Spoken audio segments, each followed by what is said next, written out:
గంజాయి గుట్టురట్టయింది. జాతీయ రహదారిపై పోలీసుల ముమ్మార తనిఖీలతో అక్రమ రవాణాకు చెక్ పడింది. తండ్రి కొడుకులు కలిసి రవాణా చేస్తున్న ఇద్దరు అరెస్ట్ అయ్యారు. ఒక కారు పెద్ద మొత్తంలో గంజాయి పట్టుబడింది. కాకినాడ జిల్లా జగ్గంపేట సర్కిల్ పరిధిలోని గండేపల్లి వద్ద NH-16 జాతీయ రహదారిపై గంజాయి అక్రమ రవాణాపై పోలీసులు దాడులు నిర్వహించారు. వాహనాల తనిఖీల సమయంలో అనుమానాస్పదంగా కదలికలు చూపిన షిఫ్ట్ కారును ఆపి తనిఖీ చేయగా దానిలో 50 ప్యాకెట్లుగా ఉన్న మొత్తం 110.640 కేజీల గంజాయిను పోలీసులు స్వాధీనం చేసుకున్నారు. ఈ ఘటనపై పెద్దాపురం DSP శ్రీహరిరాజు జగ్గంపేట సర్కిల్ కార్యాలయంలో మీడియా సమావేశం నిర్వహించారు.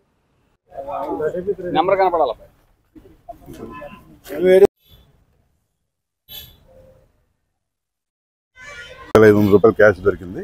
ఈ నలుగురు ముద్దాయిల్లో ముగ్గురు మేజర్స్ అండి. ముగ్గురు ముద్దాయిలు. ఒకరైతే చైల్డ్ కాన్ఫ్లిక్ట్ విత్ లా, అంటే మైనర్ అంటాం కదా, అంచేత ఆ అబ్బాయిని మేము ప్రొడ్యూస్ చేయటం లేదు ప్రెస్ ఎదుట. ఈ ముగ్గురిని కూడా రిమాండ్ పంపిస్తున్నామండి. ఆ అబ్బాయిని ఎవరైతే ఉన్నారో బిలో 18 ఇయర్స్ ఆయన్ని జూనియర్ బోర్డు దగ్గర పెడతామండి. వీళ్ళేంటంటే సీలేరు ప్రాంతంలో ఈ గంజాయి అంతా కొని ఈ మన హైవేలో ట్రాన్స్పోర్ట్ చేస్తూ తిరుపతి తీసుకెళ్తారండి. తిరుపతి తీసుకెళ్ళి తిరుపతి నుంచి తమిళనాడు అక్కడి నుంచి ట్రాన్స్పోర్ట్ చేస్తారు. ఇది టోటల్ వీళ్ళ యొక్క విధానం అండి, ఈ గంజాయి అక్రమ రవాణా. ఈ విషయం మీకు ఈ రకంగా తెలియజేయడం జరిగింది.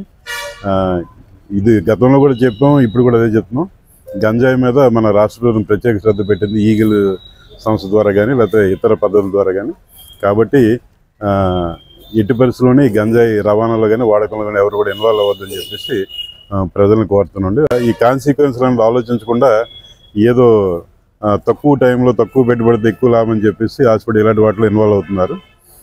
కొత్తగా ఏంటంటే ఈ గంజాయి కేసుల్లో ఫైనాన్షియల్ ఇన్వెస్టిగేషన్ చేయమని కూడా మాకు పైనుంచి ఆదేశాలు ఉన్నాయండి. ఆ రకంగా చేస్తే ఇంకా డీప్గా ఇన్వెస్టిగేషన్ చేస్తే ఏమవుతుందంటే వీళ్ళు గతంలో ఈ వ్యాపారం సంపాదించిన ఆస్తులు కూడా సీజ్ అయిపోవడం కానీ, గవర్నమెంట్ స్వాధీనపరచుకోవడం కానీ, వీళ్ళు వాడుకోకుండా చేయడం కానీ ఇవన్నీ కూడా జరుగుతుంది. కాబట్టి దయచేసి ఇలాంటి అనైతిక చర్యలు ఏవైతే ఉన్నాయో వాటిని దూరంగా ఉండాలని చెప్పి కోరుతున్నాం.